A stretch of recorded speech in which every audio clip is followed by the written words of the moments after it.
I'd love to hear from you, Will. What was your study routine? Did you have a plan for how you were approaching the course, and what study methods did you use?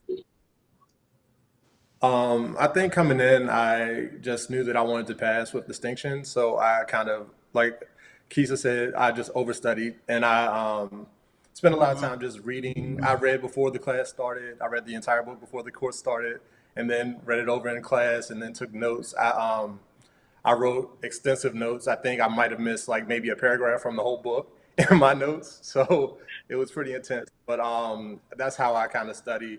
I rarely have to study for anything, but this kind of stuff was important for me to understand it and make sure that I remembered it. So I made sure I wrote it down, and that was how I retained the information.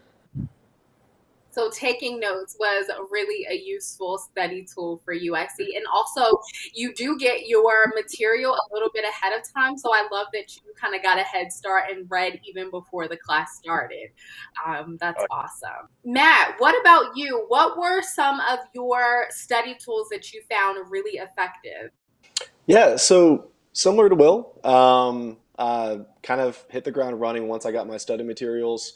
And one thing that they kind of make you aware of is like, though other wine books are great tools, they kind of want you to really focus on the textbook that they send you, just so that like there's no variance in the information given. And I think that was important to me because I had the wine folly book, and that's what I'd read before. And so, and with there's other books out there too, like a wine Bible and whatnot. So um, that was for me just kind of diving into that textbook. I have a photographic memory.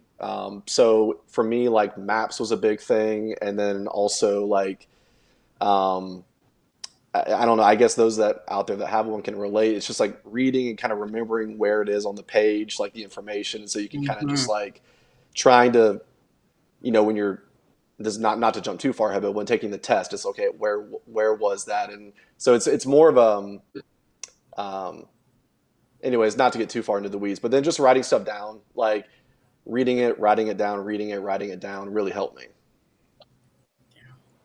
I love that, and you are making me so proud. You were definitely listening. One of the main things that I say is all of the exam questions come from the WSET Level 2 textbook and the online material. So everybody taking the class is probably a wine enthusiast and has their favorite wine books, but you'll notice as you're studying and looking at different sources, sometimes they describe things a little bit differently. So you want to make sure that you are familiar with the WSET way of speaking. You'll recognize the questions. The flavor descriptors will be absolutely accurate when you go to take the exam. So thank you for bringing that up.